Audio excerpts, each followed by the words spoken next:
So hi, for those of you who don't know me, I'm Kathy Bruin. I'm the director of OLLI San Francisco State, and two other OLLI staff are here, Lena Chu and Nick Nguyen. I wanted to welcome you to our storytelling class and introduce Julie Soller, who is the teacher and creator of Story Slam Oakland and several other true story live events in the SF Bay Area. I met her because I went to a storytelling event in the Bay Area, which was right before COVID began, and then took two of these storytelling workshops and arranged for her to come teach with us. She's been teaching workshops on true storytelling for 4 years. She has been the host and producer of Story Slam Oakland for 8 years. And she's also the co-host of a storytelling podcast entitled That's Probably How It Happened. She'll be teaching another 6-week storytelling workshop through Story Slam Oakland. If you are interested, and you can go to storyslamoakland.com. We'll put that in the chat, and we might invite her back. So if anyone is inspired or wants to take the class again. So, okay, go for it, Julie. Thank you so much, Kathy. I have to say, this is the first time I taught an OLLI workshop or class, and it was a lot of fun. I found that our inaugural group was very motivated, very willing to participate fully, and they did a lot of hard work. And true storytelling is different from fiction, obviously, because it's true, and it's about you. So the stories tend to be very personal, and that's what makes them so compelling. So we went through a whole process where we learned the difference between just telling an anecdote and what it means to tell a very compelling true story. We described what makes a good true story because it's told orally and because it's a short time delimited thing, what makes it compelling. And we went over some keys to make it compelling and interesting. And I think the students did great. I think they all learned a lot, and they seemed to have a lot of fun. And because of the nature of the course being personal, people felt really connected, which during this time of a pandemic where people can be feeling kind of isolated, I know I sure was. This was an extra bonus besides learning something new, just the community that we all formed together, and the fact that we all got to hear, very personal stories from each other's rich lives. And so that was a lot of fun. And so I'm very excited to present to you the story, a few of the storytellers from the class. The performing part is optional, so not everybody has chosen to participate in this showcase. But in the order, just to recap for our storytellers, and I think Kathy will be spotlighting each storyteller as we go, and it will make for a nice recording. The order we're going to have people is Michele, Joe, Judy, Rufus, Suzanne, Zoe, and then Barbara. And then I will stick around at the end for any Q&A that you might have. Okay, so first storyteller, I'm sorry, I didn't write down, I realized I didn't write down everybody's last names on my little sheet. So I'm just going to be very informal and call you by your first names. But the first storyteller we have up, please give a warm welcome before you're all muted by Kathy to Michele. Okay, thank you.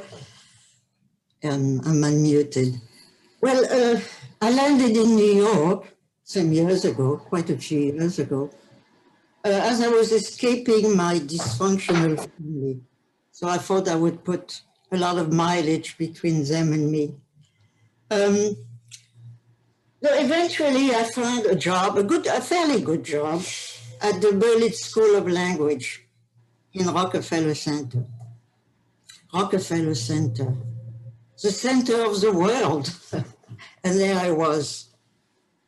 And the Berlitz School was right there, a little kind of place.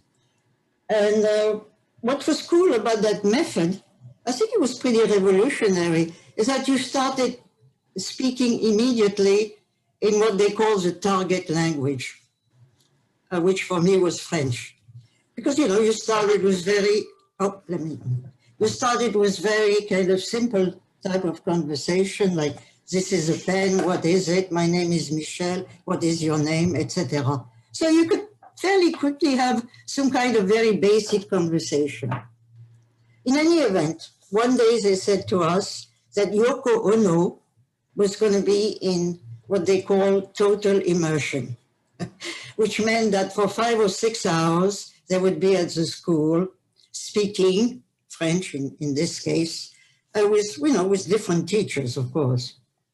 So everybody was fairly excited, Yoko Ono, Yoko Ono. But I just came from France, and we didn't really have Beatlemania over there. I think we preferred Bob Dylan. But so I didn't know much about Yoko Ono, other than she was married to John Lennon. And when she arrived, I'm small, but she was really tiny. And she dressed in black always, black sweater, black miniskirt, leather miniskirt. Everybody wore miniskirts in those days. Black stockings, black shoes. And she had this incredible hair, very thick and black. And it kind of, she had a beautiful face, white, very white. She was very white. And she looked kind of sorrowful in a way. And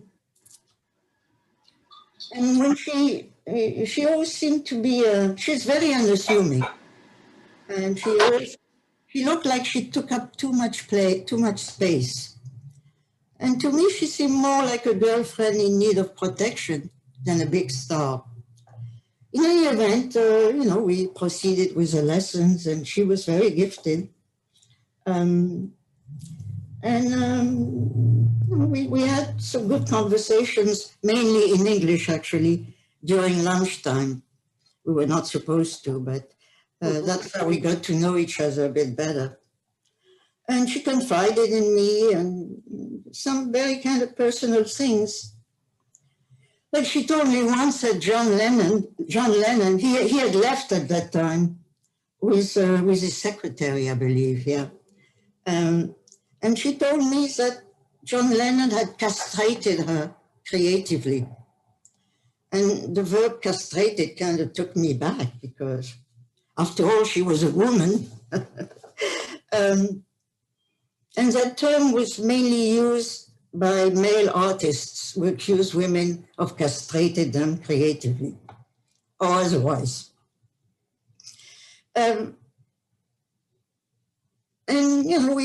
She liked me and I liked her, and we were both Aquarius, or Aquarii, maybe I should say, which probably endeared me to her because she believed in astrology.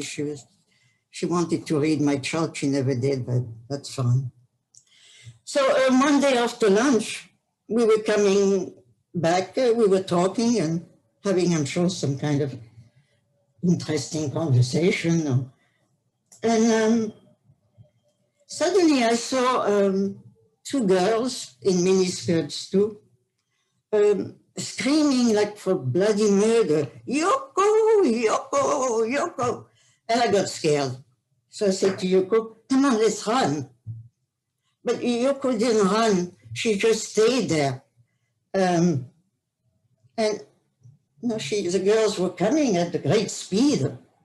And Yoko kind of, unbuttoned her blouse. And she took on like a Hollywood posture. You know what I mean? Kind of grotesque. And I was shocked.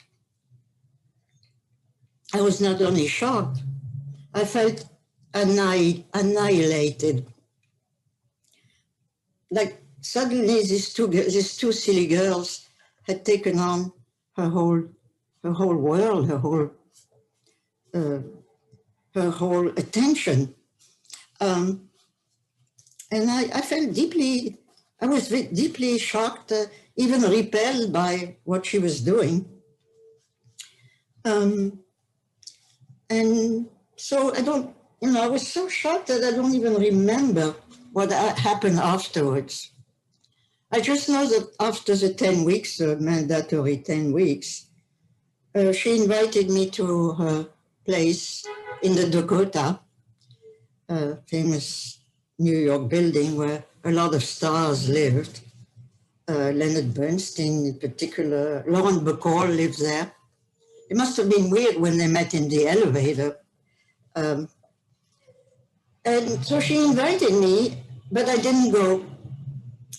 I didn't go because I didn't want to be faced with the star again, with somebody I did not recognize, somebody I could not conciliate with a Yoko I knew. And some people have said to me, oh, you should have gone. I would have gone. I said, okay, but you're not me. I was hurt. But later on, as I grew older, maybe, and more tolerant, I magnanimously forgave Yoko. Because as I did some research on her and I saw some of her stuff. Actually, in San Francisco, they had a big retrospective a few years ago. And I saw her objects and I saw her performing art, her performances. Actually, the earliest she gave was one in 1965 when she was on a scene, on a stage, and with a pair of scissors asking people in the audience to cut her clothes off, which was pretty incredible for these days. I also, realized she'd been a member of the Fluxus movement, which was a very interesting avant-garde movement. So she had been, and she still was, an artist, a true artist, actually much more interesting than John Lennon. So realizing that she had been, and she still was a true artist, I forgave her. Because, as I say, true artists like her are always true. So that's, I forgot to give you the title of the piece. It was How I Snubbed a Star. Thank you. Very good. Thank you so much. Thank you. Great job, Michele. How you snubbed a star. But I love that sentiment that a true artist is always a true artist. Yeah. All right. So our next storyteller has another slice of life from his past to share with you. Please welcome Joe.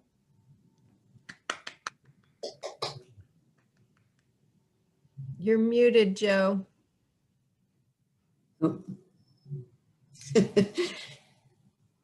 We don't hear you. Here, let me see if I can. I'll ask to unmute. Do you see that? Do you get a little?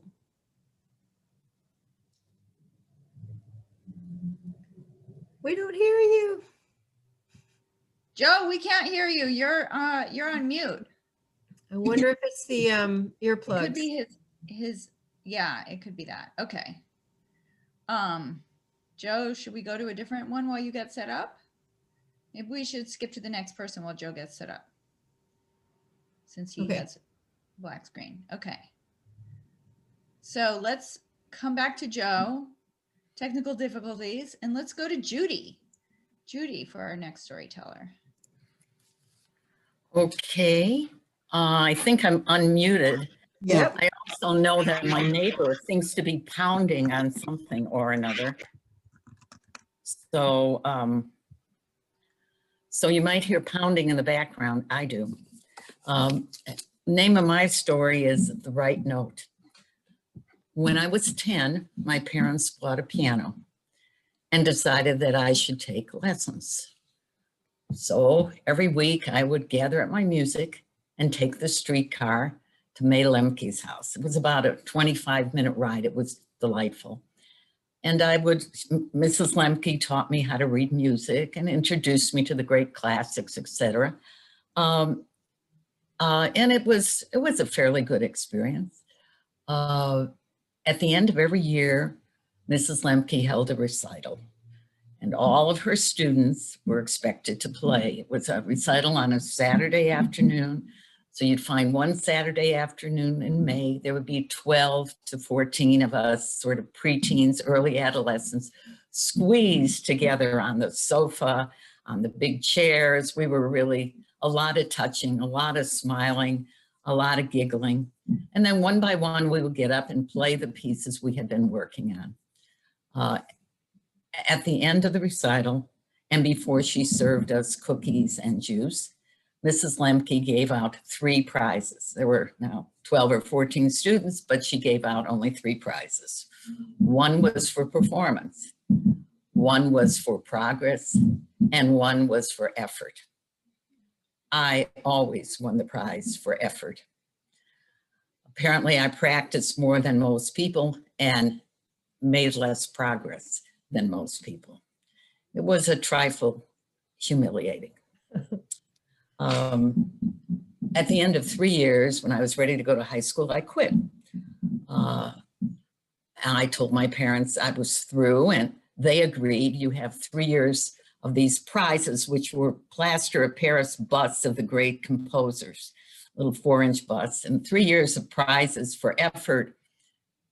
Nobody's going to argue with you that you just don't have latent musical talent. So I quit piano. Now we're going to fast forward 50 years or so from Chicago to San Francisco, and I'm retired, and I'm looking for something that will give me a feeling of accomplishment. And the books advise you look at hobbies you had as a young person and maybe had a drop because you were busy. Oh, I thought about what I had done as a young person and decided I would try piano. Though it hadn't been a great hobby, it had been a hobby. So I enrolled at the Community Music Center, and now every week, instead of taking the streetcar, I drove there, but it was the same format. At the end of the year, my teacher and another teacher of the adult students said, we're going to have a recital, and you're all expected to play. And although I didn't want to, I agreed because I did understand you're supposed to share your gift. Recital was held at the Community Music Center's community hall. It's a big hall, and in the middle of the hall was this grand piano circled by these brown metal chairs, you know, these folding chairs, these cold folding chairs. There must have been 40 chairs, sort of almost touching. We all came in and sat down, and unlike Mrs. Lemke's house, nobody smiled, nobody told jokes, nobody anything. We were intent. We were older students, and this was a performance. After the first maybe 20 students had performed, I raised my hand and indicated I was ready to go. I got up, took my music and put it on the stand and announced that I was going to play Robert Schumann's Traumerei. Now, I'm telling you, I assume they knew because they were all music students, and you may be too, but Traumerei is a really romantic piece with a lot of swelling, a lot of soft crescendos and ebbing and back and forth. It's just gorgeous. And it's about 3 minutes long, which was also very, very handy. Oh, I sat myself down and adjusted this piano bench and put my hands down, and then I folded my hands and closed my eyes and took a deep, centering, calming breath, opened my eyes, put my hands on the keys and began to play. And after 2 bars, my hands were like claws and I was shaking like a jackhammer. I couldn't stop. So then I paused and I put my hands together again, closed my eyes, took that deep, calming breath, opened my eyes, put my hands over the keys and continued. The same thing happened. This went on through the whole piece. A piece that could have taken 3 minutes took 10 minutes at least, and it felt like a lifetime. It was horrible. The end of the piece, I got up and took my music and sat down. Now, when other people performed, there had always been a slight little applause. There was nothing. There was a dead silence. And I sat there and the concert recital went on. At the end of the recital, I picked up my music, walked out of the Community Music Center, and never came back. Now, I'm familiar with failures, we all are, but this was a failure magnified. I've never experienced one like this. And I thought, I can't live with this. I have to find some way to address what this is and be able to play this piece. So I practiced a little bit more at home. Now, every summer, there's a group called Pianos in the Park, which puts pianos in various locations around the Arboretum in Golden Gate Park. They have big grand pianos in the most public spaces and smaller spinets in the hidden spaces. It's really lovely. Anybody can play. Little kids come up, you hear chopsticks, but you also hear little kids trying hard. You hear older people, sometimes people bring friends and they sing. It's just, as long as the piano's vacant, you can play. I thought, okay, this is it. I'm going to find a piano I can play at. And I went over to the park. There's one little hill in the Arboretum. It must be all of 20 steps tall. And I climbed the hill, and very top of the hill, there's a little forest of eucalyptus and pine trees. There's a bench off to one side. It's really lovely. I could feel the breeze. I could smell the eucalyptus. And I decided that's my spot. There was nobody there. I came back home, practiced a little more. A few days later, I picked up my music, climbed up the hill. Of course, there was nobody there and there was nobody on the park bench. And I sat down and I probably took that deep calming breath, but I began to play. And it was just lovely. I could smell the eucalyptus. I could feel the leaves rustling. I could hear the birds. It seemed so natural. It seemed where a love song belonged. About halfway through, a couple came and sat down on the park bench, and I looked at them and I smiled and I continued playing.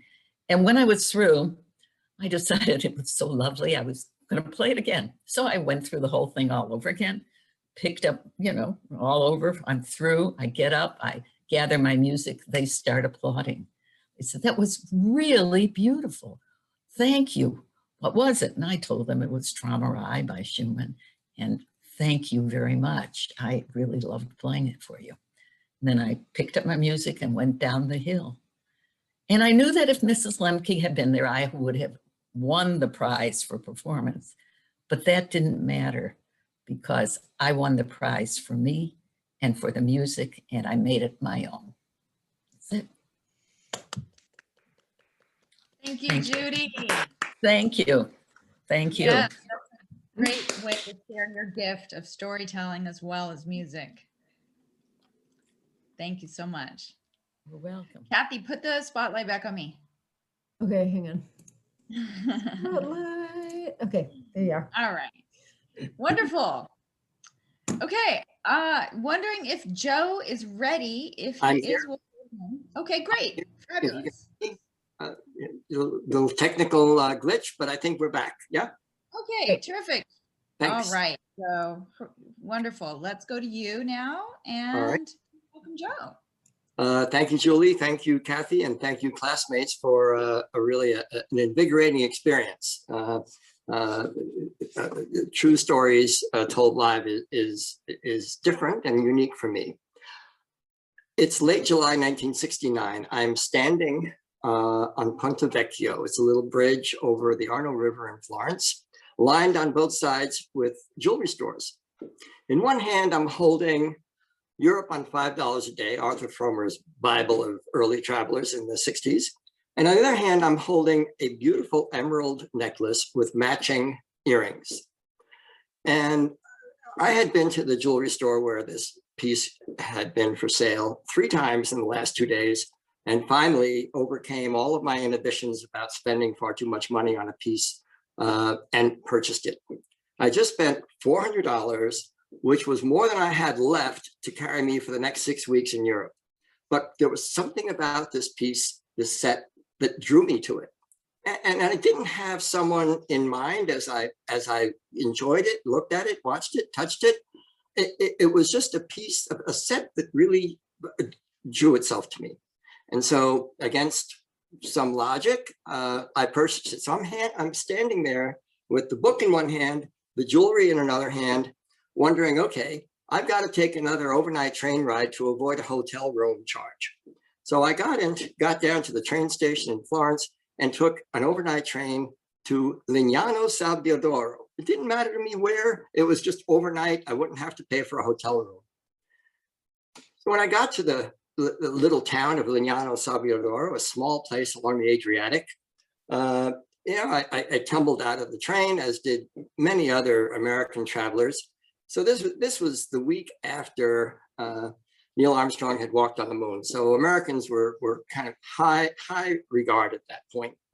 And we're telling our stories. I've been here, I've been there. Was this good? This was terrible. And there was one guy who was telling us, this kind of loosely assembled group, telling us about a little house on the beach that he had rented for $100 with 3 buddies. It was great, right on the beach, $100 for a week. And that sounded pretty attractive to me, but I was alone. So I figured, well, I don't know. I'm looking at little groups of people along the way, and there's a group of 3 people off to my left, 2 women and a guy about my age. And, but I walked away, kind of rambling through the town a little bit. About an hour later, I see this group again, and they're standing outside a little trattoria, Bel Momento. And so I said hi and learned that they were, Greg was in the service stationed in Germany, and Susan, his sister, and Bonnie, Bonnie, his sister, Susan, his girlfriend, were visiting for a couple of weeks. So we exchanged a few words and separated again. And then about an hour later, still walking around the town, exploring without any particular goal, I ran into them again. And here's where the moment started to take some interest worthy of appreciation for me. We're looking at this Italian menu, and I don't speak Italian or read it. And Bonnie and I both pointed at the menu at the same place at the same time, and she didn't pull her hand away. Well, it was a minor gesture of acceptance, but it was a slight thrill to me.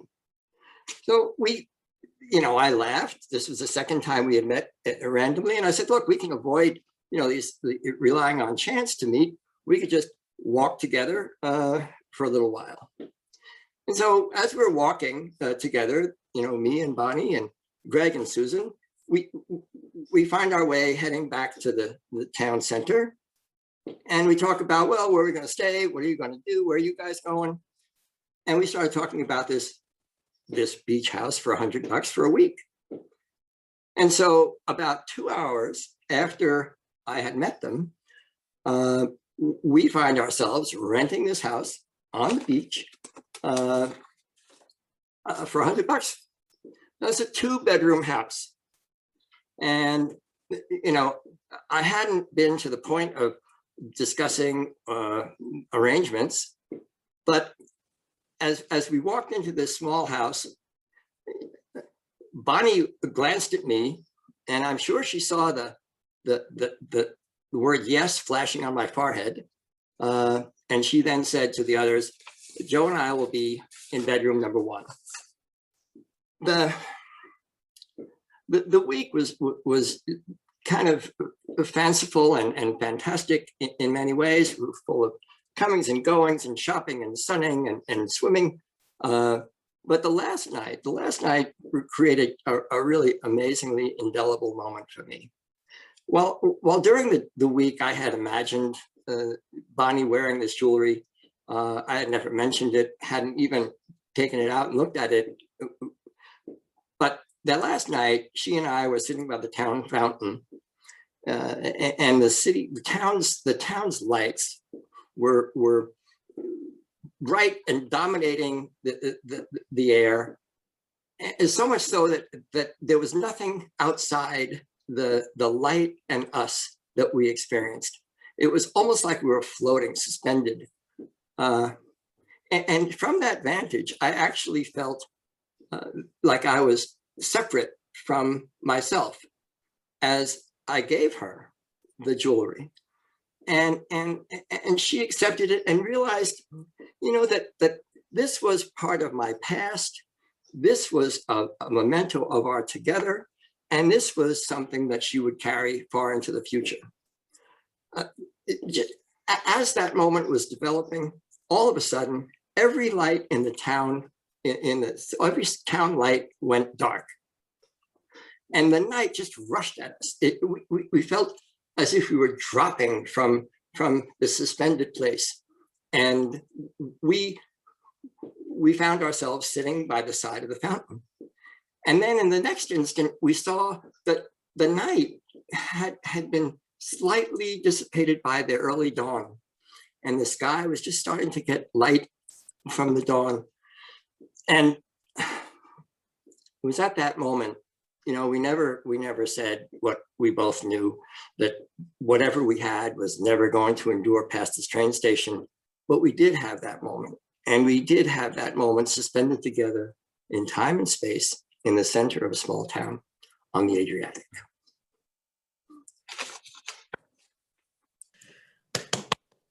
Great job, Joe. Wonderful. Thank you so much, Joe. Beautiful story. All right. Fabulous. What a sweet reminiscence. Our next storyteller will be Rufus. And take it away, Rufus.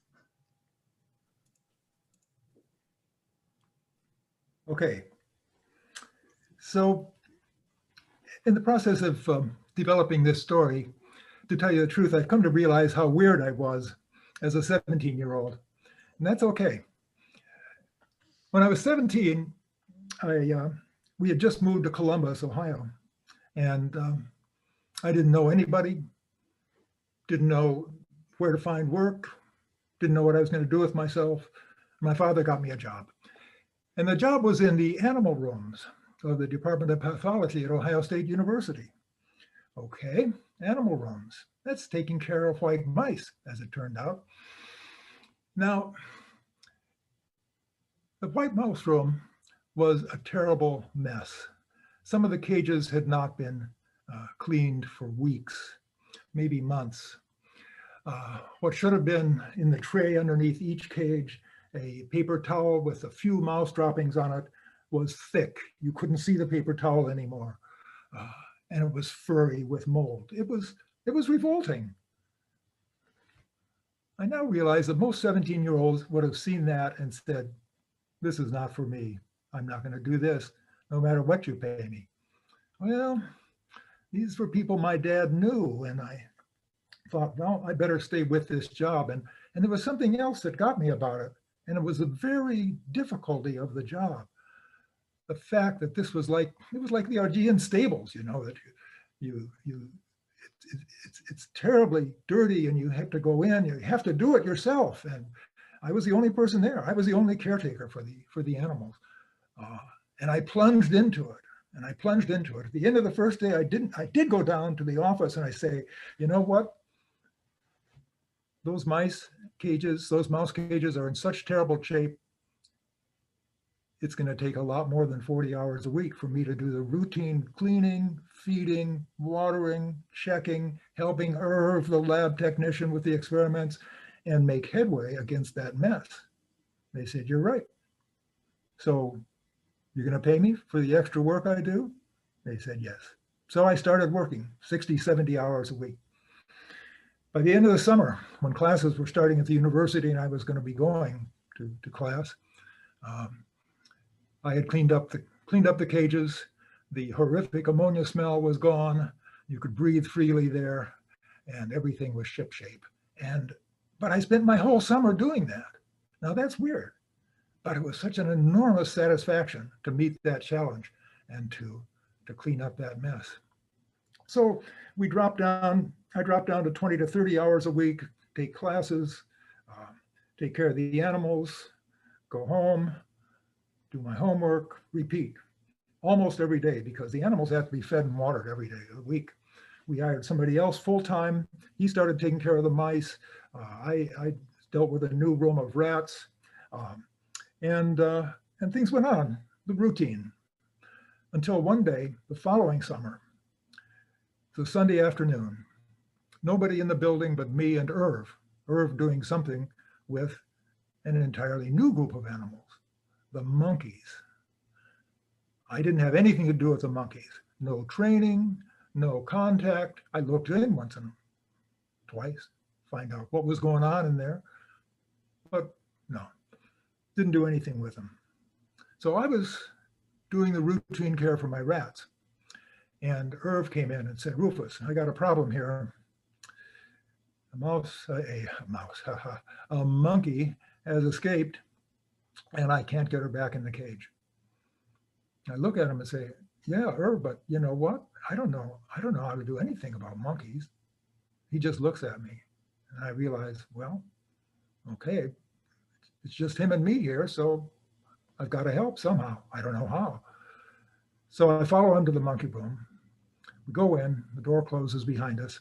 Sure enough, there's a monkey up on top of a cage, and the stack of cages, she's up here at about this level. Now, these are rhesus monkeys. They're not huge, but they're not tiny either, about 17 inches from the top of their heads to the rear ends. And of course, they're very quick and agile, and they're very strong, and they bite like hell. So Irv and the caretaker had enormous black gloves with multiple layers of cloth and rubber and leather so that she wouldn't break your skin if she bit. Holy smoke, what am I going to do? For a moment, I fantasized about calling the police. This doesn't seem like a real good idea. And then I stopped thinking about it. I know I've got to move. I've got to do something. And so I say, okay, give me the gloves, Irv. Now, I said I don't have any experience with monkeys, but it wasn't true that I wasn't entirely without experience. We didn't have any pets, but I did have at home 2 little sisters whom I loved dearly and whom I played with sometimes and who I babysat occasionally, not very often, but occasionally. So I knew a little bit about how to get a baby sister to come to me, how to play a gentle game. I didn't think of that. I put on the gloves, then I started walking toward the stack of cages, and I just held up my arms like this.